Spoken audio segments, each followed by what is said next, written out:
I wonder what's keeping Claire. Relax. You'd better enjoy your last moments as a bachelor. Who are those people over there? Oh, friends of hers, I think, from that newspaper she worked on. I wish she'd hurry up. I'd like to get the gang back to the newspaper. Well, that's Claire for you. Even late at her own wedding. You know, I really hate the lizard. What do you mean? Well, I speak now as her editor, not as a disappointed suitor. Claire'd never make a newspaper woman, and you know it. Oh, I don't know. She dug up more hot social stuff than anyone the Tribune had had before. That takes talent. Personality, Hack, my boy, not talent. All right, so I appreciated her personality. You appreciated it. I was the one that brought her to your attention when she was only an $18 a week steno from a hick town. Remember? Very touching, Al. You can put that in your memoirs. She's marrying Hanneman now. Listen to the frustrated lovers. You know, if either of you guys had made furnaces instead of small talk, you might be in Hanneman's shoes now. Have one of mine.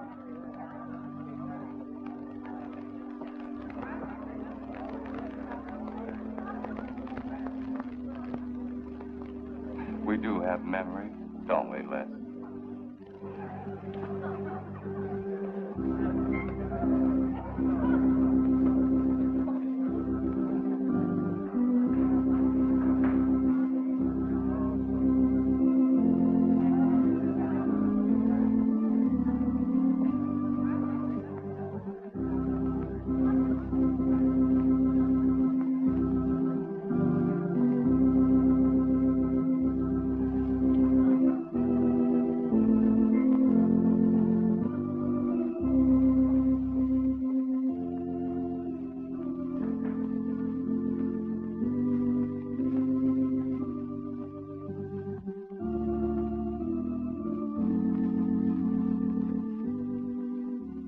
Hanneman, wilt thou have this woman to be thy wedded wife, to live together according to God's ordinance in the holy estate of matrimony? I will. Claire Cummings, wilt thou have this man to be thy wedded husband, to live together according to God's ordinance in the holy estate of matrimony? I will. I now pronounce you man and wife. You may kiss the bride.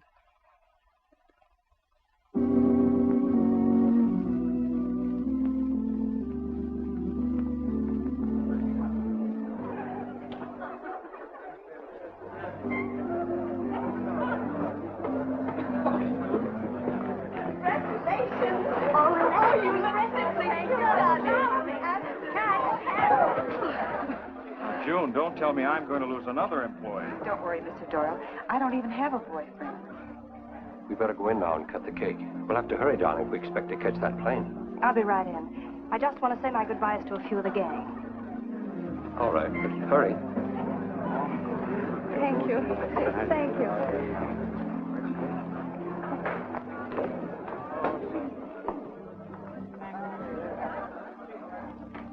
Guess who? Why did you come out here? Because I love you. Because you love me. Claire, you're crazy. Don't you know what those words meant in there? Let no man put asunder. No one can put us asunder less, you and me. Oh, I never could figure you out. Except that, well, you make everything add up to spell Claire, don't you? Now, darling. You're even getting a sadistic kick out of having me at your wedding, me and the others. But there are no others. Only you. I'll think about you on my honeymoon. I'll write you. Miss me less. I know you both will be very happy. I beg your pardon. Thank you. I'm ready with my cameras, Mr. Hanneman. I've been looking for Mrs. Hanneman. You haven't seen her, have you? I believe you'll find her on the terrace.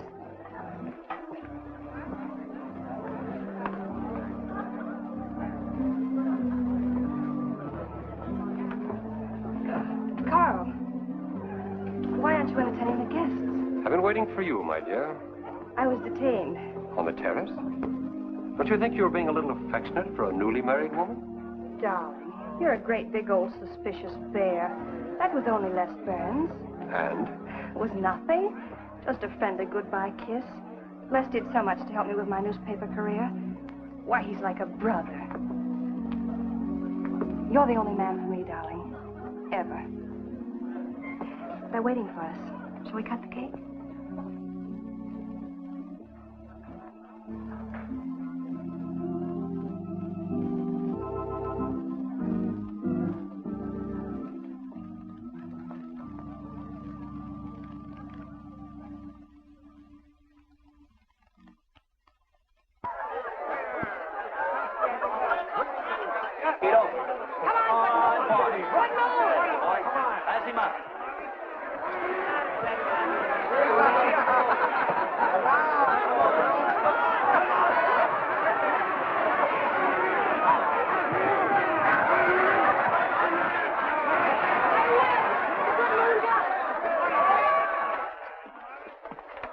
How much did he pay? $10.80. $10.80 for two. That's not bad. I win $540. Claire, you mean to say you bet $100 on that horse to win? Of course. In these places, you have to spend money to make money.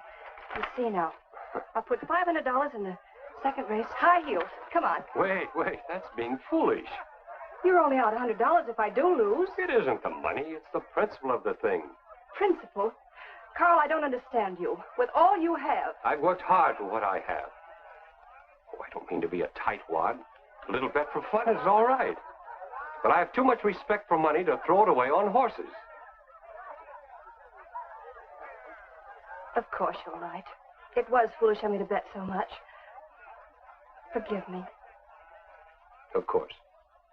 Now, excuse me. I want to go cash these in.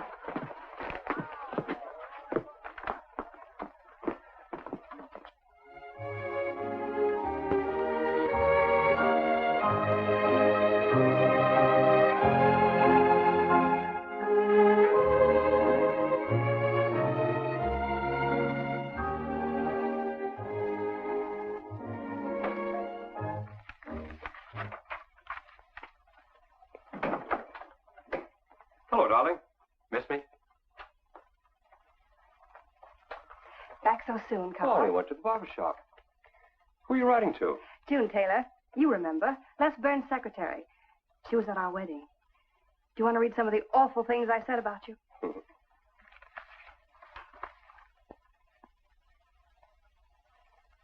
It's hard for me to believe that I'm so lucky as to have a woman like you in love with me.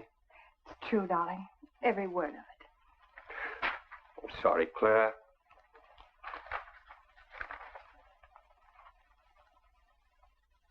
My darling Les. To June, huh? Things are beginning to make sense now. Carl, darling. So that was a goodbye kiss you gave Les Burns. Well, Well, what do you want me to say? nothing. There's nothing you can say, I guess. I'm only glad I found out about it now. Carl, what are you going to do? I'm going back to San Francisco. We're through.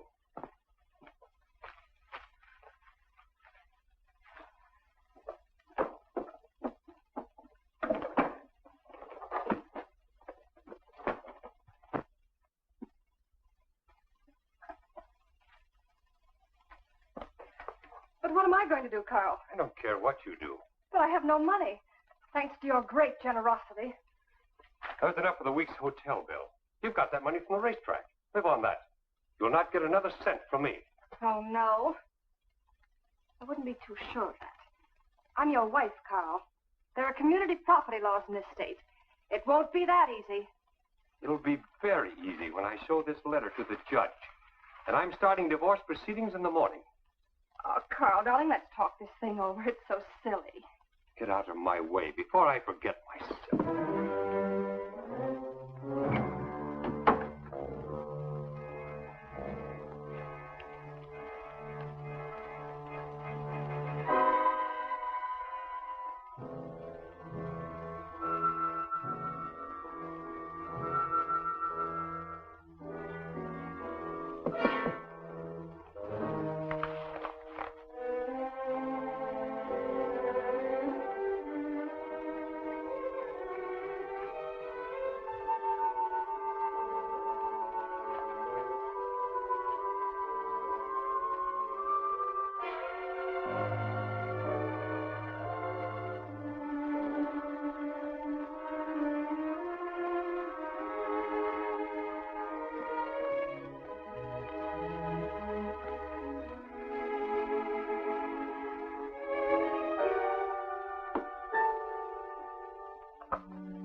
Would you please connect me with a house physician?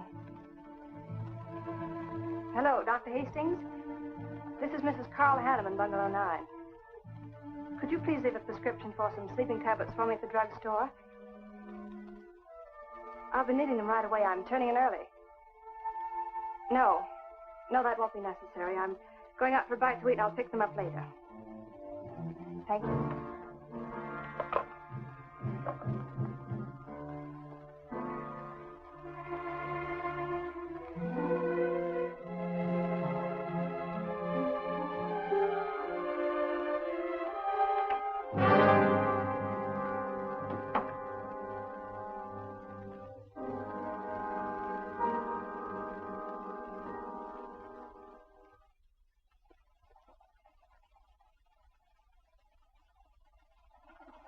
I want a new set of plugs in 42.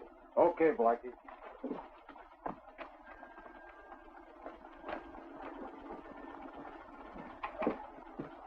Are you Mr. Talon? Yeah. I must reach San Francisco by tonight. I want to be back by morning. Can you make it? I can make it up and back if If what? this weather holds out and my fee is big enough. How much will it cost? $400.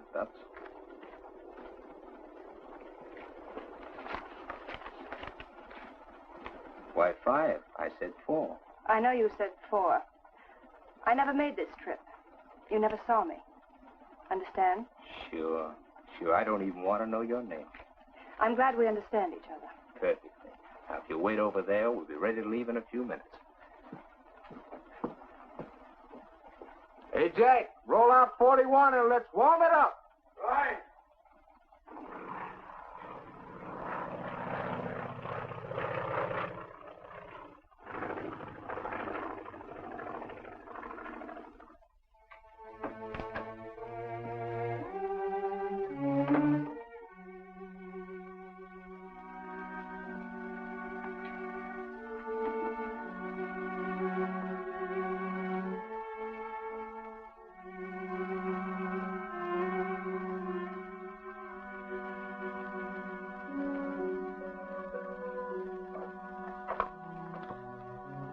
Room service, please.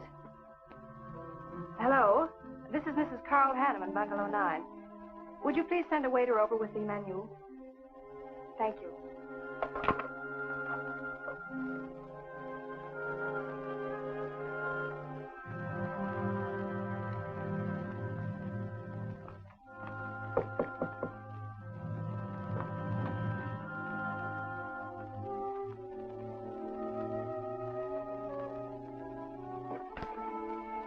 Good morning, Mrs. Hanneman. Good morning, Victor. Let me see. I think I'll take some orange juice and toast, coffee. That'll be all.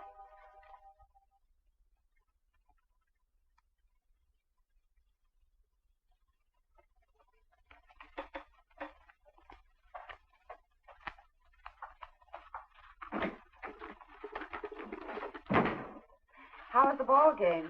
That was no ball game. It was a track meet. 12-0. This all the mail today? Yes. By the way, I meant to ask you sooner, but I'm going to have a little dinner party tonight for a couple I know. You're invited if you're not doing anything. Well, sure. What's the occasion? They're going to be married soon.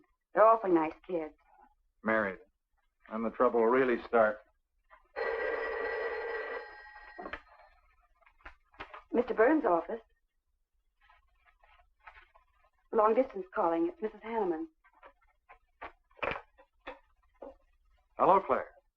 Hello, Les. I'm so glad I caught you at the office. How's the honeymoon? It was interrupted. Carl had to go back east yesterday. Business, he said. He wanted me to stay over, wait for him here. But I'm not.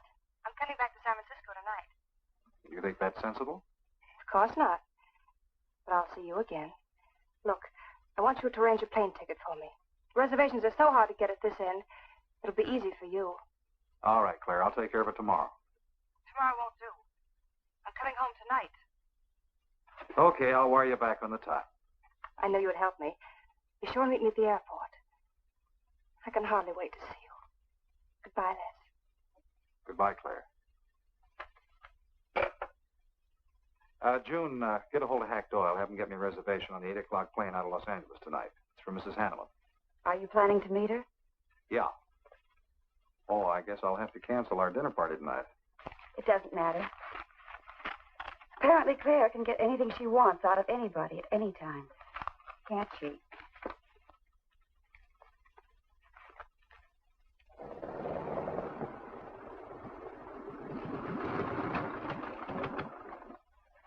I never thought I'd be back with you so soon, darling. It's wonderful. It's crazy. Then why did you meet me? I don't know. I do. Because you still love me, don't you, Les? I'll get over it. I hope Carl stays in New York for a long, long time. That seems a bit odd. He didn't arrange his business affairs so they wouldn't interfere with his honeymoon. Yes, I thought so, too. You certain you and Hanneman didn't have some trouble? What kind of trouble could we possibly have had? Quarrel of some kind? Perhaps over us? Now, wouldn't that be ridiculous? Giving him some reason to doubt me just so soon after we're married? What do you think you're doing now? You don't feel sorry for Carl, do you? No. No, I don't. But I should. Look, let's forget all about him. For a few days, anyway. Take me home, I'll change, and you can take me out to supper. Claire, I'd rather not go to the house. But I must freshen up, darling. I really must. You want me to be beautiful, don't you? Just for you? You are beautiful. See? There's nobody home.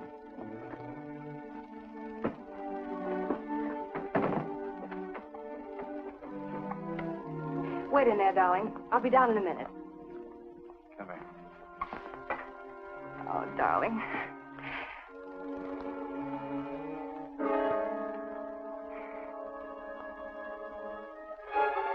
Les, what is it? Stay here.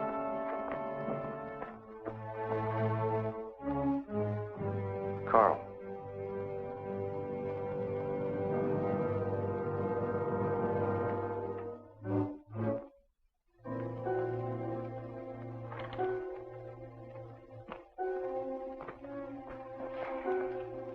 Suicide. But why? Oh, poor Carl. Claire, I thought you said he'd gone to New York. That's what he told me. I don't understand it. Why should he do such a terrible thing? You probably know as much about that as anyone. It's going to be one of the first things the police ask you. You can't stay here, darling. I'll take you over to Hack Doyle's. Where's your telephone?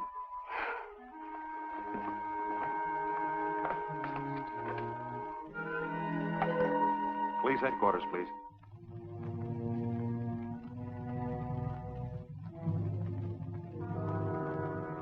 I thought of you and Hack right away, Mamie, and brought her over here. Hope you can put her up for tonight. Oh, of course. You can stay as long as you like, Claire. Thank you, Mimi. You're very kind. It's just too incredible. If he'd had any earthly reason. We were so happy. So very happy. And now there's... Oh, Hack, Claire's going to stay with us for a few days. Good. Plenty of room. Police are over there now. Murdoch said he'd stop by here later. You sure it was suicide? Fairly sure. With a man in Hanneman's position, a beautiful wife, and all that money? I don't get it. I don't either.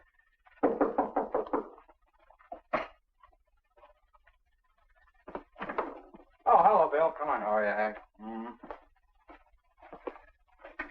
Hello, Claire. Hello, Bill. Sorry this had to happen to you. Sit down, Captain. How about a cup of coffee? Thanks, Miss Doyle. I won't annoy you for long, Claire. Just a few questions. Routine. You know how it is. Of course. Les gave me most of the details over the phone.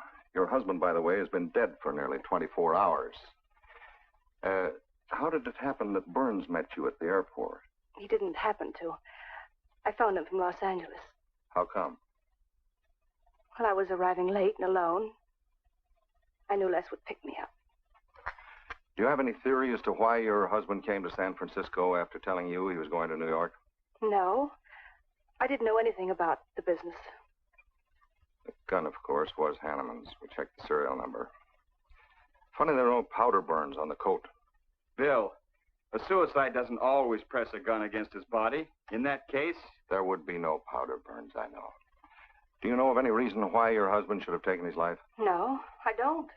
Anything wrong with his health? Not that I know of. But that could have been the reason. Had you quarreled? Oh, no. No, we never quarreled. Believe me, throughout every minute of our married life, we were supremely happy. The entire week, huh? Well, that's all for now.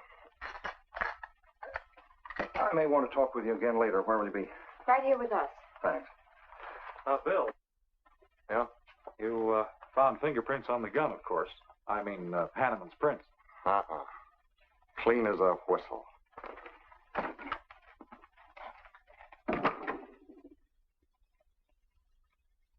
Certain, Mr. Burns, that's the position you and Mrs. Hanneman found her husband?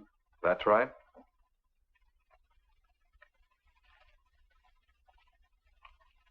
One more question, Mr. Burns. Your testimony at the coroner's inquest said you touched nothing. That's true. Then how did you know the man was dead without feeling his pulse or heart?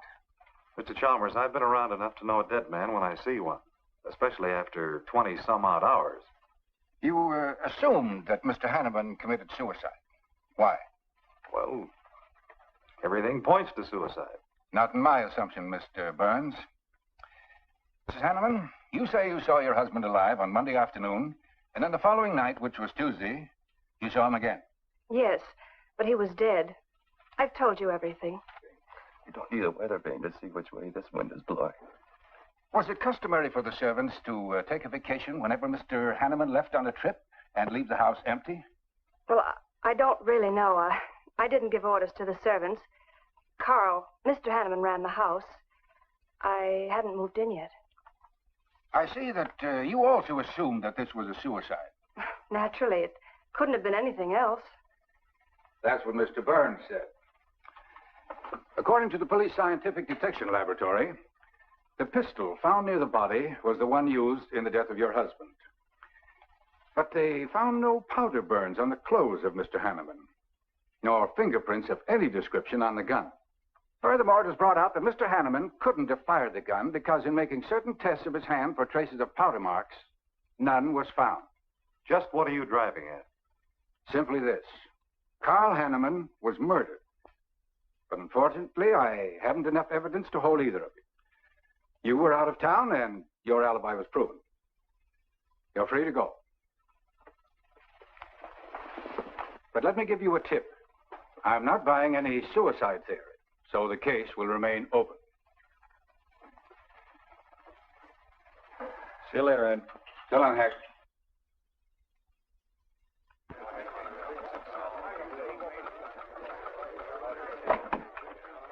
Good morning, Les.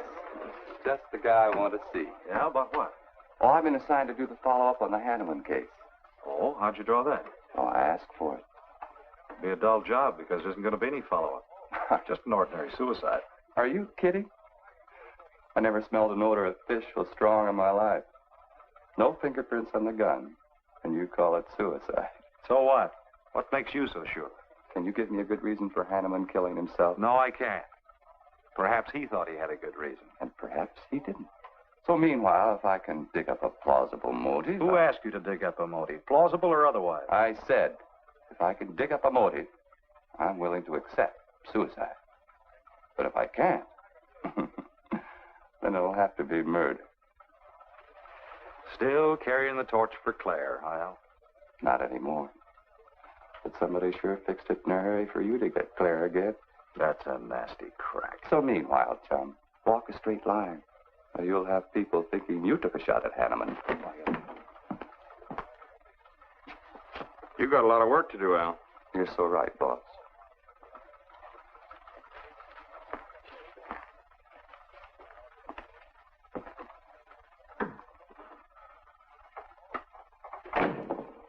Sorry, Hack. How's Claire taking it this morning? I don't know. She's still asleep when I left. Les, I'm worried about this deal. Police aren't buying any suicide theory. Is that why you put Herrick on the story? Maybe. He might dig up a suicide motive. What's your slant? Well, Hanneman killed himself. Nice try, Hack. You're about as subtle as a punch in the nose. You think Hanneman was murdered, don't you? Maybe I'm protecting someone. It's possible. But I'd like to protect someone if it isn't suicide. Like who? Like you. Who had a better reason? Hanneman's death meant that you'd get Claire back and the $1,000,000-odd bucks. That makes sense to a lot of imaginative characters around this town. I don't believe it for 1 second. But I still think it's safer to sell the suicide theory if Herrick can dig it up.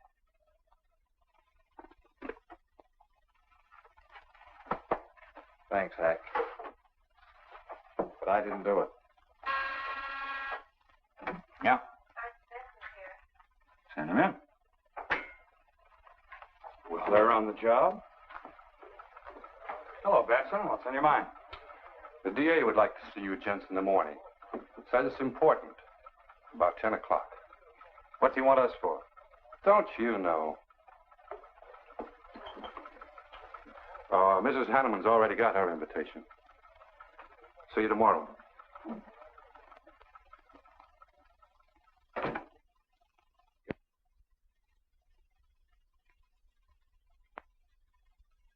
Herrick really revels in pouring it on.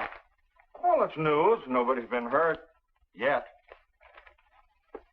By person or persons unknown. Could have been worse.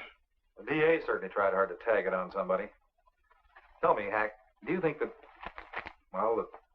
Claire could have shot her husband in some way? No. She was in Los Angeles the night he was killed. DA couldn't shake that, and... Good morning, everybody. I hope I'm interrupting something important. Hello, darling. You look tired. Hello, Hack, dear. Good morning, Claire. It's a pleasant surprise. What can I do for you? I came to get my job back. Starting when? No. Well, after all that's happened, don't you think you should have a little rest? Rest. Why, working will be the best thing in the world for me. It'll keep me from thinking too much about poor Carl. After all, I must carry on. My life is still ahead of me. What's the real reason? Well, I do need a little cash. I have the house and my clothes, but I just won't be able to live on the widow's compensation the court will allow me. You wouldn't want me to have to sell my clothes in order to eat, would you? Oh, no. After all, I've made other arrangements about your column. Beth Warnock's taking it over. You are still the boss, Hack. Les, darling, wait outside for me. I'll be out as soon as I've had a heart-to-heart talk with Hack. I know. You might as well say yes, Hack. I've had these heart-to-heart talks.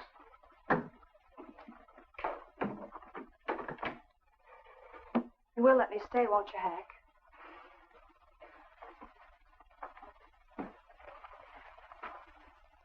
Yes, but I was hoping you wouldn't ask it. You are a darling. Listen, Claire, you stick to the job and no playing around. There's enough trouble here now without you adding to it. I don't know why you talk like that.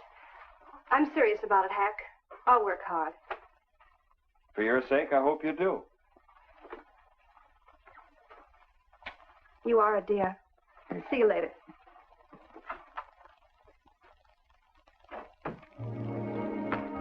Well, see you later, Al. All right. Hopefully you're friends. Yeah, old friends.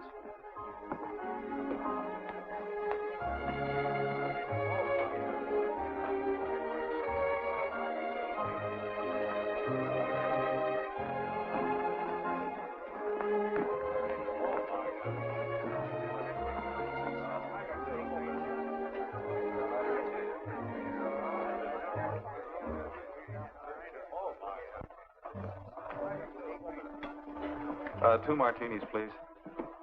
Chicken salad? Fine. Chicken salad for two. And coffee. Les, do you know a good lawyer? Yeah, why? Well, I need one to handle Carl's estate. What's the matter with Hanneman's regular lawyer? Ah, he's an old fuddy-duddy. I want someone whom I can trust to take care of my interests. Well, you might try Lawrence Carson. He specializes in probate work. Carson? Good. I'll call him tomorrow.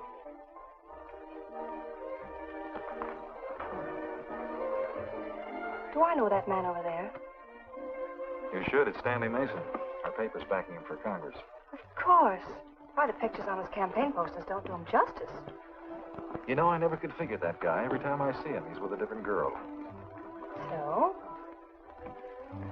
Oh, we'll have 4 Manhattans.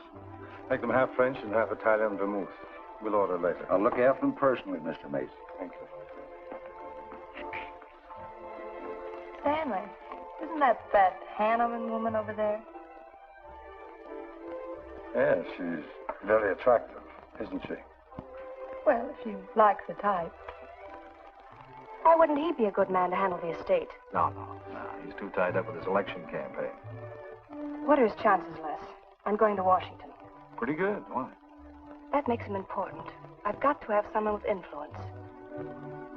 He looks like the kind of a man who could get things done quickly. Capable enough, I suppose. Probably make a good representative. Personally, I just don't go for him. I want you to introduce me to him. You can do better. Oh, darling, don't be stubborn. I want to meet him. When you want something, you want it right now, don't you? You know what I really want, Les. I know. A fine old name like Hanneman, carload of dollars, social position, the tops. You're forgetting the most important thing. Am I? You see, that's just the frame. You're the picture in that frame. What's that about a frame? Sergeant Vincent, won't you join us? No, but Burns here can join me. Been looking all over for you. The captain wants to have a little chat. Now. What is this, a pinch? No, just an interview. It won't take long. It's too bad you couldn't have found me at 10 o'clock this morning. I was in a dentist's chair. I'm sorry, Claire. It's all right, darling. I'll wait for you here.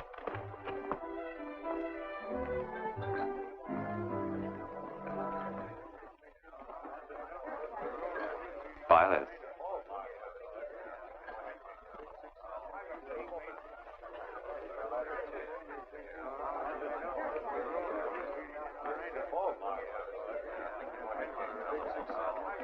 Hello, Al. Don't tell me they finally grabbed Les for murder.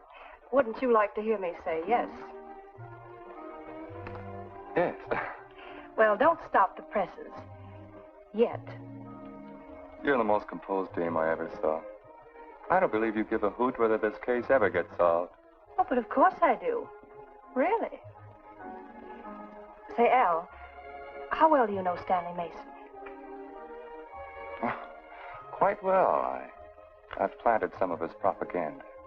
You can do me a favor. A big favor. I want to meet him. Might be a good idea. I remember I once introduced you to a fellow by the name of Les Burns. Promptly lost you. Excuse me.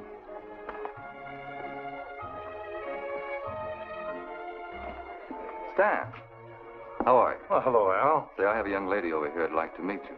Just take a minute. Well, all right. Excuse me? Excuse me.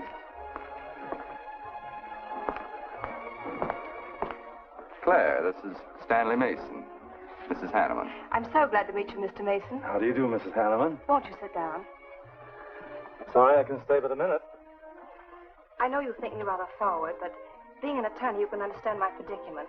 I'm desperately in need of someone to administer my late husband's affairs. I thought perhaps you could help me. Well, I hadn't intended on taking on any more work this summer. My campaign requires so much attention. However, supposing you come to my office at, say, 4 o'clock, we can at least talk it over. Oh, thank you. I would appreciate it. Here's the address. So, until then... Oh, excuse me. Sorry. Thank you, Al. Don't mention it.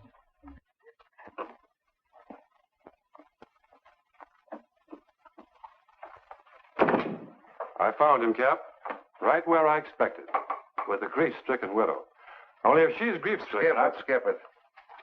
Les, my boy, have a seat. Last time it was hello, Burns. Today it's Les, my boy. What do you want?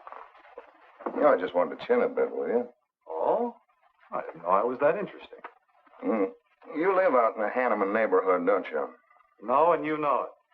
But you go out to that neighborhood quite often, don't you? Yeah, so what? To visit friends. Oh, sure, that's right. There's Hack Doyle and his wife, June Taylor. Say, there's a clever little girl, huh? Your secretary, huh? Since when have you become so interested in my secretary? I thought you were a happily married man. Weren't you out in that neighborhood the night Hanneman was shot? Monday night?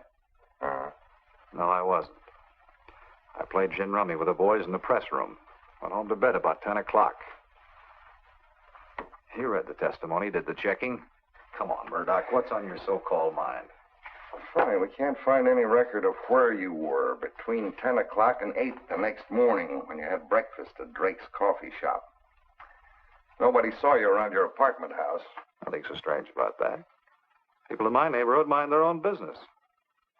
I spent the night sleeping. You got an edgy temper today, Les. Aren't worried about anything, are you? I'm annoyed. Until you and the DA get this thing settled, nobody will get any rest. We may have the answer quicker than you think. The police expect to apprehend the criminal within 24 hours. Shall I quote that? You can write out the gags, Burns. You've been crazy about Claire for a long time, haven't you? That's right. You thought she was going to marry you. Then she married Hanneman. That must have been quite a jolt. I won't deny that either. So you must have been pretty sore at Hanneman for beating your time. All right, I suppose I was. You know, Burns, you've given out with all the motives a man needs for killing another. You don't need motives, Murdoch. You need evidence. Evidence? You just told me that you weren't near the Hanneman home last Monday night. I wasn't. And how do you account for your cigarette case being found on the Hanneman garden, still wet from Monday night's rain? I don't have to account for anything. To throw cold water on your mastermind, I tossed that away right after the wedding. Anything else you want to know? No, that's enough.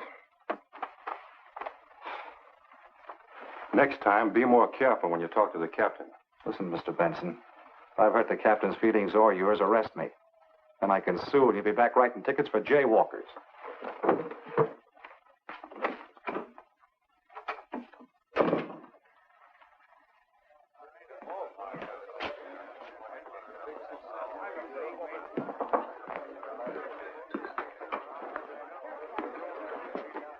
You rent that stool by the month? Well, Lefty. Where's Claire? Oh, Claire isn't here. She had an appointment. Did she go back to the paper? No, about this time, she should be walking into the inner sanctum of that courageous and fearless champion of the people's rights. That distinguished candidate for the Congress of these United States. Mr. Stanley Mason. You sound like you're on Stanley's payroll. Mm-hmm. I introduced them. You seem to have a talent for that sort of thing. Thank you. I believe that's all the information I need, Mrs. Hanneman. I can't possibly find words to express my gratitude in your consenting to help me. Oh, believe me, it's a pleasure. A little pressure in the right places should settle the matter quickly for you. Thank you again, and good luck in the elections. Oh, thank you. I suppose you'll be leaving for Washington immediately if you do win. Yes, if I win. You will. I know you will. Well, I really must be going. Oh, can't I drop you off somewhere? I'm sorry. Not this evening. Mr. Burns is taking me home. He's the gentleman you saw me with today. I'll call you tomorrow. Perhaps we can have dinner and talk some more about your problems. Splendid. Goodbye.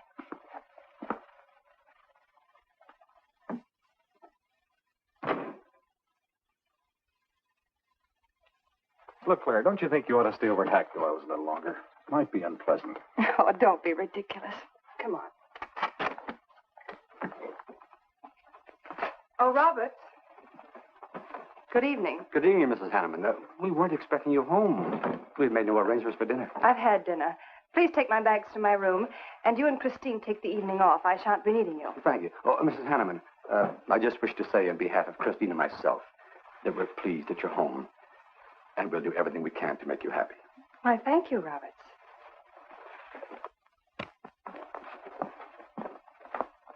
Well, come in, darling. You aren't afraid of Carl's ghost, are you?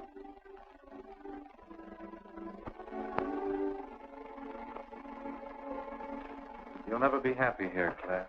Nonsense. I've done a little refurnishing.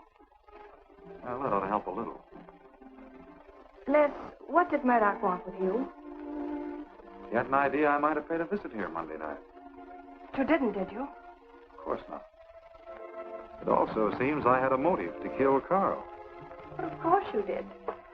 If you were that kind of a person. Murdoch's only fishing. Well, he knows I've been in love with you for a long time. I told him. You told him? Why not? It's true. You want them to keep working on you, so they'll stay away from me. That's it, isn't it? Yeah, that's it. I said I'd stand by.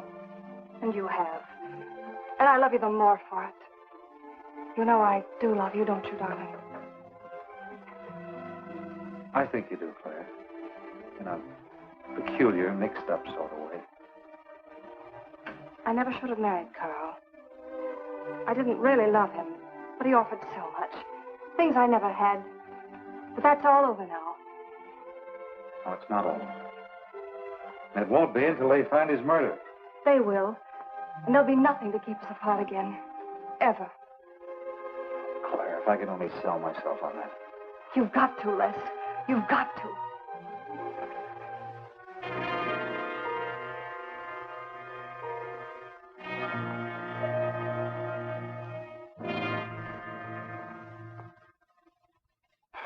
So that little tidbit straight from the horse's mouth brings us to the 3:00 mark for today. See you around about this time tomorrow. Les Burns. You're pretty sharp today. That's the best column you've done in 2 weeks. Thanks. You say so, it must be all right. Hi, pal. Hello, Herrick. Hear about your girlfriend? They dragged her in this AM. Murdoch and the DA gave her quite a going over. Lawyer's charging to the rescue, Les. Stanley Mason already beat you to it. What do they want with her, Al?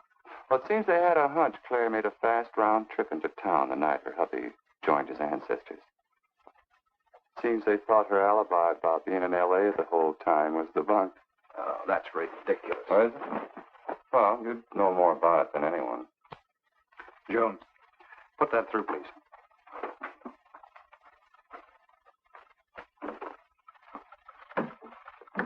Okay, Al. You're so much smarter than Murdoch. Spill it. Oh, I'm not saying I'm smarter. But I do know Claire better than he does. And I know you. Meaning what? Claire never lost any interest in you before, during, or after her marriage. And that doesn't prove it happened. With all that wampum at stake, this whole thing could have been planned weeks ago by both of you. I'm fed up with your dirty cracks. Now get out! Wait a minute. Look, Junior, one of these days I'm going to be too late and you're not going to have any teeth.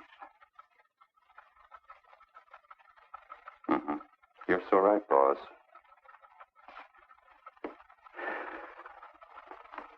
What's wrong, Les? Nothing. Forget it.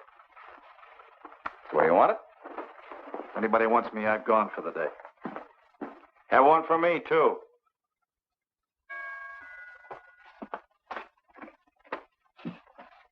Where's Miss Hanneman? I gotta see her. Is she in? Why, yes, but she's going out. This is important. What's the trouble, Les? Oh, I've been trying to find you all afternoon. You didn't get back to the paper. Where were you? I was with Mr. Mason. We were talking over the estate. Oh. Looks like you got some more talking to do. It's really only business, Les. Come in, but I can only see you for a moment.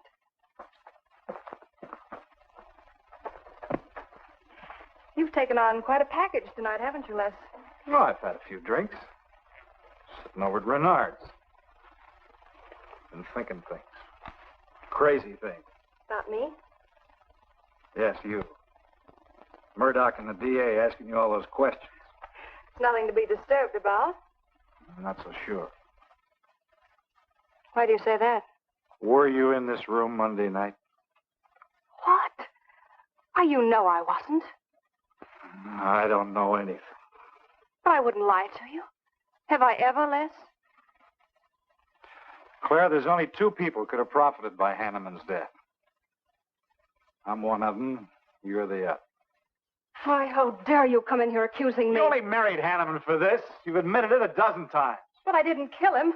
How can you even think it? I didn't kill him. I didn't say you did. But if you know anything, you've got to tell me.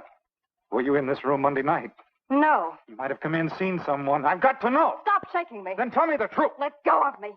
I thought you were going to stand by me. Why, you're drunk. I'm only trying to help you and me. Ha! Help me. You're accusing me of murder. How do I know you didn't kill him? You were in town. Claire.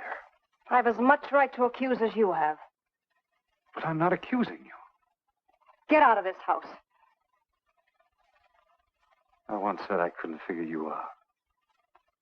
I can now. You're not a normal woman. You're not warm. You're cold, like ice. Yeah, like ice. Blonde ice.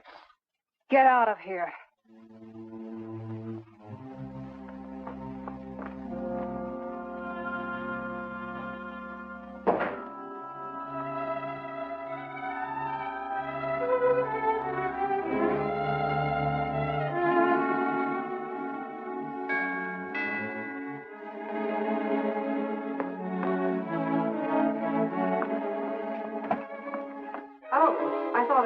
Hello, Mrs. Hanneman. I don't believe I know you. Sure you do. Let me come in. We can talk better inside. In there. Now, what do you want? Well, I saw your picture in the paper, and I found out who you were. I figured we could make a deal. Deal? I was going to call on you last night, but you had company. And I had to see you alone. What kind of a deal? Seems that plane ride last Monday night returned big dividends. I paid you to forget me. I thought I could trust you. Sure you can trust me. But it's hard to forget murder for any $100. Why, you dirty double... I don't like that word. All right, we'll forget what happened to Hanneman. I'll go along with you on that suicide story. That is providing there's a little consideration of, let's say, 50 grand. $50,000? Why, I don't have that kind of money. This estate's in probate. I won't receive a thing for months. I can wait. But in the meantime, I'll take this. I know a little man who'll lend me money on it. All right. All right. Just don't come near this house again. But I will keep in touch with you. Quick, out the terrace door. And don't forget, Mrs. Hanneman, I'm not kidding about that 50G.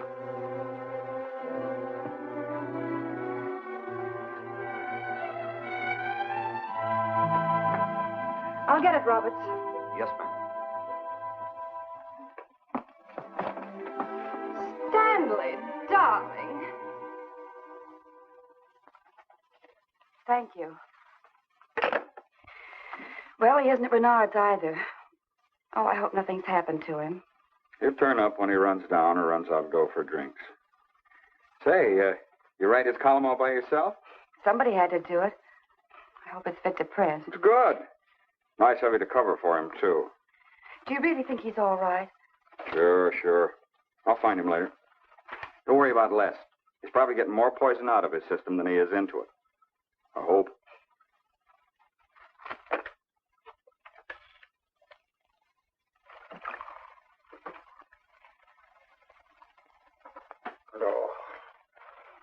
Oh, June.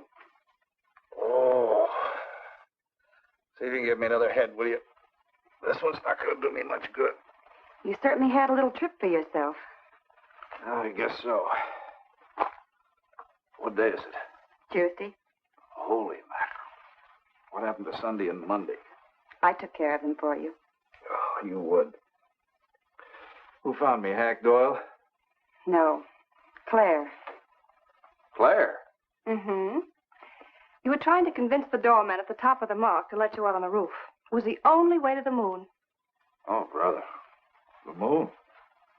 Looks like I wanted more than a little trip. Here, drink this. It'll make you feel better. Guess I've been the horrible example, huh? You no doubt thought you had a big reason for getting tight. I had to get away from something. Something wasn't good for me. Have any luck? I don't know. I'm never going through this again, I can assure you of that. June. Well, I guess I'd better get back to the office. Thanks a lot for looking after me, June. I'll be down after a while, if I can make it. Don't hurry.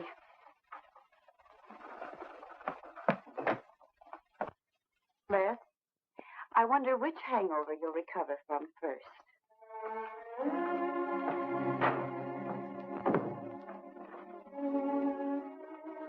I thought we were all washed up, Claire. Les, for everything I said the other night, I'm terribly sorry.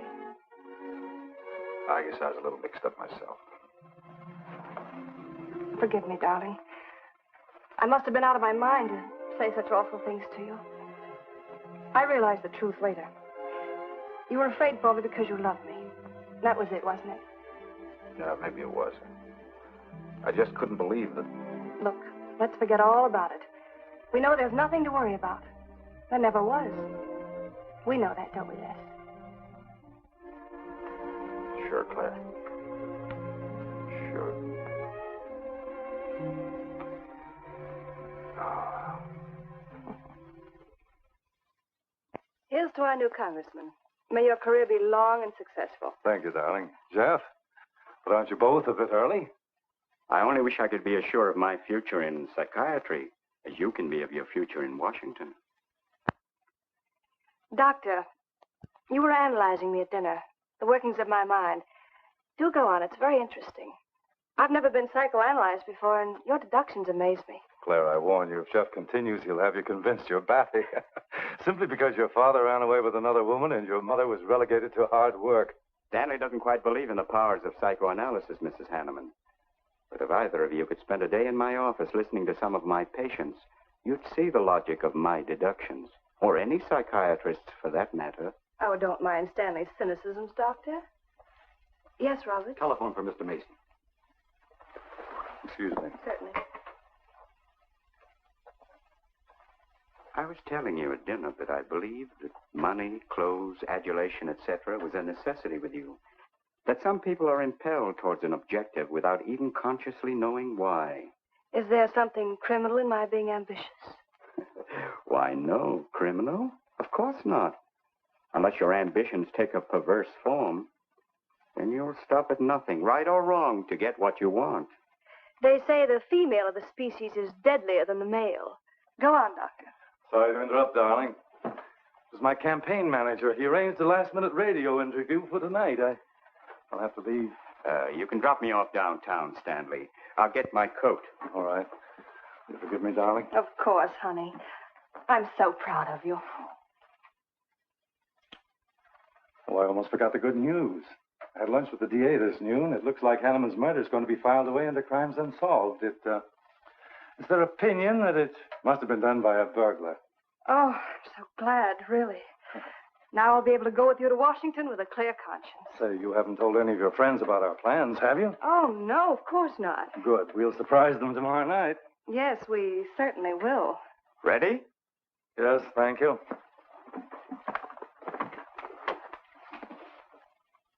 Night, Clara. Good night. Mrs. Hanneman, please don't take my mental probing too seriously. You're a very charming hostess. So don't worry. I never worry. Good night. Good night.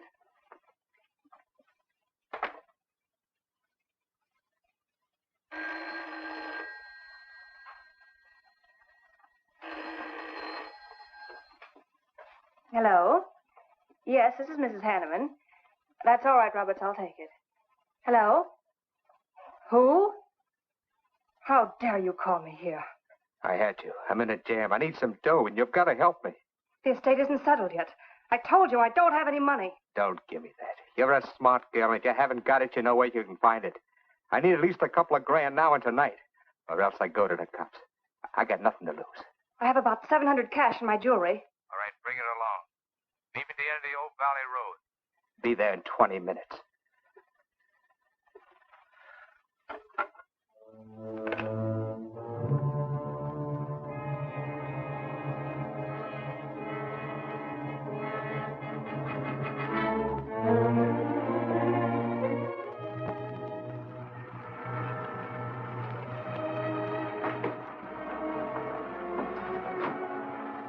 Did anybody follow you? No, Then stop being nervous. I'm not nervous. You are. All right, give me this stuff and let's see if I can use it. These look all right. I got into the bookies for a couple of grand. They're bad little men. And I've been stalling. Tonight they told me, pay off or else. They wouldn't kill you for $2,000. They'd kill for a lot less. That's why I had to put the bite on you. Thanks, Mrs. Hanneman. I wouldn't double-cross anybody. Not unless I had to. I wouldn't double-cross anybody either, Blackie. Unless I had to.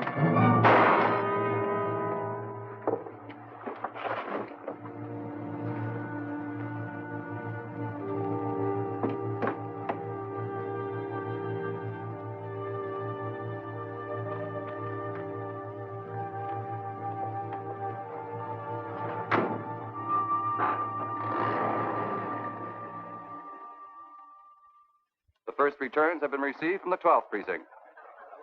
Mason, 311, Jeffers, 282, and Allen, 91. That just about cinches it. If I can do that well in the 10th, I can carry them all. My gratitude, Doyle. Without your paper in back of me, I wouldn't have had a chance. Think nothing of it, Mr. Mason? We're glad we backed the right man. Well, it looks like you're in, Mr. Mason. Congratulations.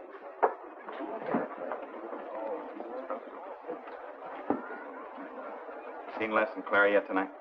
No, I guess she's waiting to make her grand entrance. It's about 100 times you've asked for them, huh? What gives? Nothing?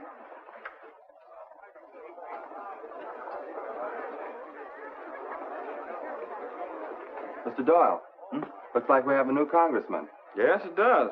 I'm sure he's going to be a good one. I hope so. We backed him.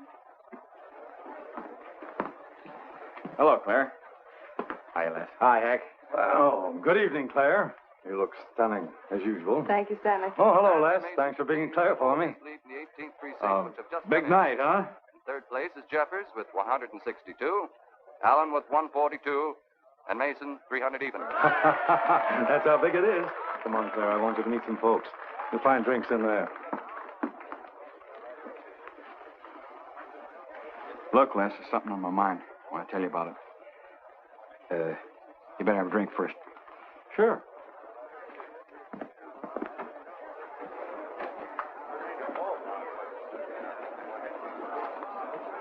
Hi, folks. How's the brawl? Well, at least the liquor's good. Well, Junie, aren't you a pretty thing tonight? Well, it's about time you noticed me. The trouble with you men is you always have ink in your eyes down at the office. Have a fresh one? No, thank you. This will do. Les. I'll talk to you for a minute. Excuse us. What gives? Did you come with Claire tonight? No, I came with my Aunt Martha from Penobscot. No, I'm serious. You saw her come in with me. You better get her out of your system, but right now. What are you talking about? Things are fine with us now. She couldn't be sweeter. You should have seen her earlier, helping me get things ready for that little party up at my place tonight. How about a speech, Mr. Mason? We haven't had one. Come on, Stanley. Yeah, give us a speech. That's all I need. Now, wait a minute. Speech, all right. If you want a speech, you shall have it. Ladies and gentlemen, I want to introduce to you a very lovely young woman, better known to you as Claire Cummings. I am happy to announce that she's bestowed upon me the great honor of consenting to become my wife. This is a dirty, low-down trick, but I'm glad it's happened. Someday I'll tell you why.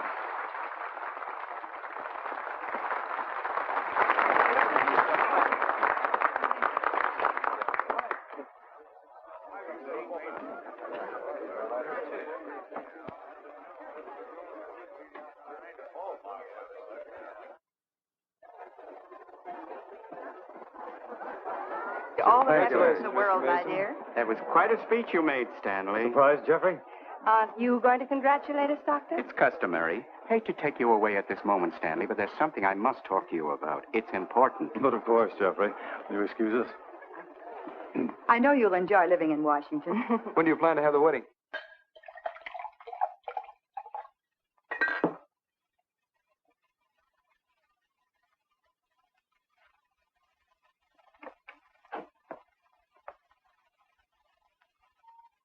me like that, darling.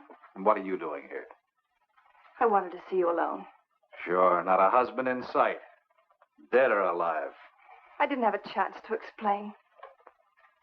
No one can put us asunder, Les. You and me. It was more effective last time with wedding music, remember? Oh, you're cruel. I didn't mean to hurt you, and you are hurt, aren't you? That's how much you bother me now. Not a quiver. What about your heart? Claire Cummings, Hanneman, Mason. If this keeps up, you won't be able to get your initials on your silverware. I can't help it, Les. I do love you, but you could never give me the things I must have. Money, importance. With me, they're a necessity. Oh, stop it, Claire. You're like a poison. Take a little bit and you're finished. But too much becomes an antidote. All right, darling. But if we've really come to the end...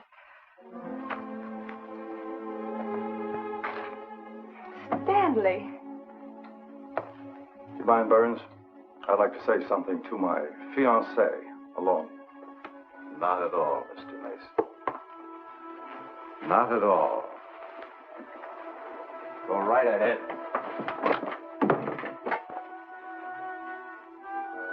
The congratulations are hardly over before I find you in the arms of your old sweetheart.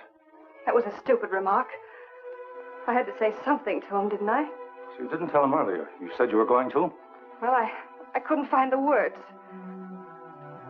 Is that why you're angry? Oh, darling, let's not quarrel. We can do that after we're married. There isn't going to be any marriage. What are you saying? I'm afraid we've made a mistake. You can't mean that. What'll my friends think? I couldn't stand the humiliation. Oh, you'll get over it. Quickly enough, as quickly as you did your other marriage. Why are you talking this way? What did that phony doctor tell you? That's not important. We've made a mistake. Now let's forget it, shall we? But you can't throw me over. I've looked forward. I've planned. You're taking me to Washington with you. Away from these people, these memories. I've got to go with you, Stanley. No, I'm sorry. It's final. You ought to see a doctor, Claire. A doctor like Jeff. I'll look for you at the party after he talked to me. I merely wanted to ask you something. Doyle told me where I'd find you, but I didn't believe him either. But finding you here proves many things. You're not well, Claire. All right. I didn't mean to crack up. At least we could have a farewell drink together. No hard feelings, really. Why don't you fix some for us? I must say you're being regular about it.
Claire.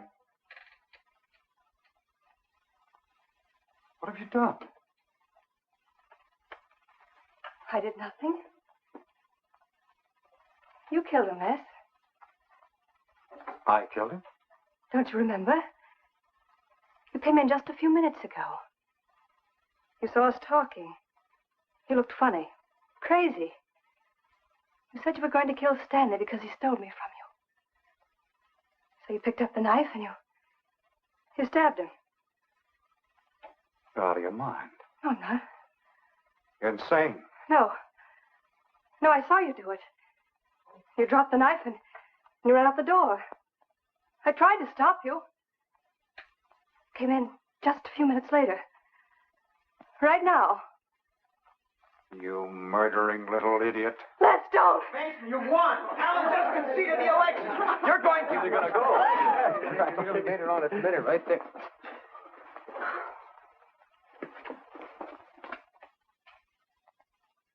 So you see, Doctor, the evidence is really stacked against Les Burns. I and the others feel that he's absolutely innocent. Now, I asked you down here to see if there wasn't something you could do to help us prove Les is innocent and Claire's guilt. Because just as sure as my name is Hack Doyle, she's framed. I agree with you 100%. I am positive that Mrs. Hanneman killed Stanley. But because of her testimony and finding the knife in Les's hand when you arrived at the scene, the police could come to only one conclusion. Surely there's something you can do to help him. He's innocent. I know he is. Look, you were once connected with a big city police department. Then you must have run across cases of this sort. I know now that Claire Cummings is a nut if I ever saw one. Yes, you're right, Mr. Herrick. I'll at least have a try at it. I'm just as interested in finding Stanley's murderer as you are in proving Mr. Burns' innocence. Now, I have a plan that might break her down.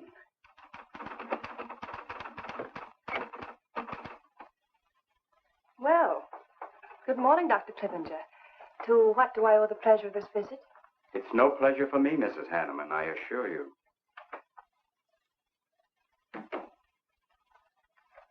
I just came to ask one question. Why did you kill Stanley Mason? What? How ridiculous you are, Doctor. Am I? You see, I had a talk with Stanley last night concerning your betrothal and advised him against it. It's safe to assume that when he came to tell you there wouldn't be any marriage, you killed him in a fit of anger and then concocted a story to implicate Mr. Burns. It's the most absurd accusation I ever heard. You seem to forget that Les Burns' fingerprints were found on the knife and that he was seen standing with it in his hand. But please have all the facts, Doctor. Not all of them. All they need to convict Les Burns. Do you mind if I finish my column? No. Why, no.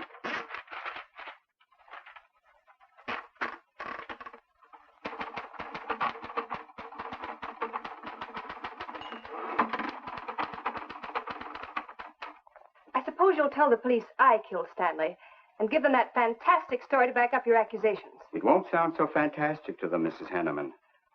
I discovered one or two other flaws in your story. They'll laugh at you. It's insane. Absurd. Oh, you're wrong. You see, I've spent my life delving into distorted minds like yours. I worked for the police for many years as a consulting psychiatrist. You sound more like a hypnotist. And I'm quite fed up with your insane theories. Now, Doctor. Looking for something, Hank? Police are on their way. Police? What for?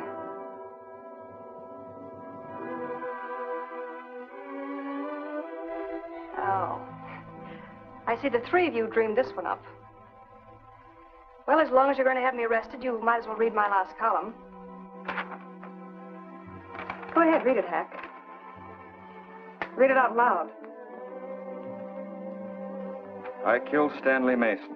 I killed Carl Hanneman. I killed Blackie Talon. You didn't know about Blackie, did you? You hid that story on page 5. Unsolved robbery and slaying.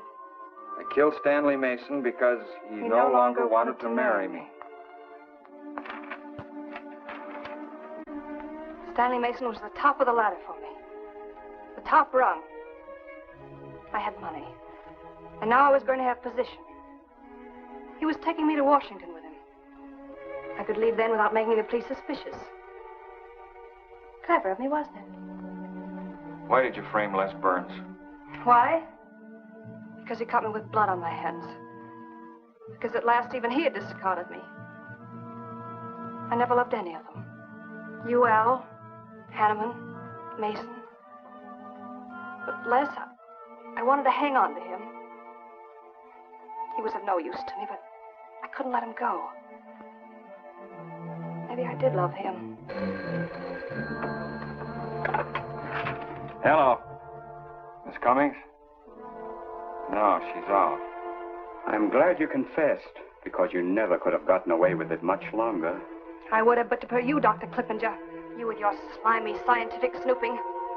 As soon as you came in, I realized it was you who turned Stanley Mason against me. You sent him to his death just as much as I. Sit down, Claire. Why, but for you, I'd have everything I ever wanted in life. I hated you because you were the first man who ever saw inside my mind. And I'm going to kill you. Let go of my arm!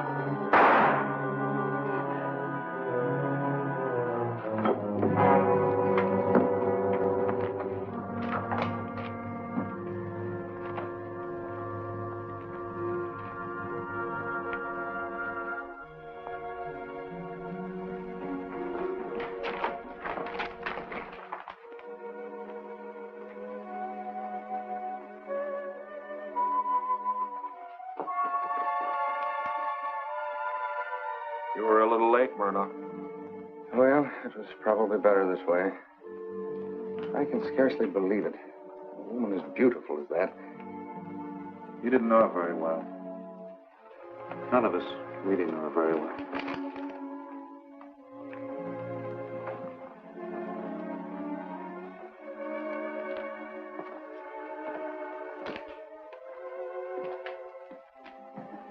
She wasn't even a good newspaper woman.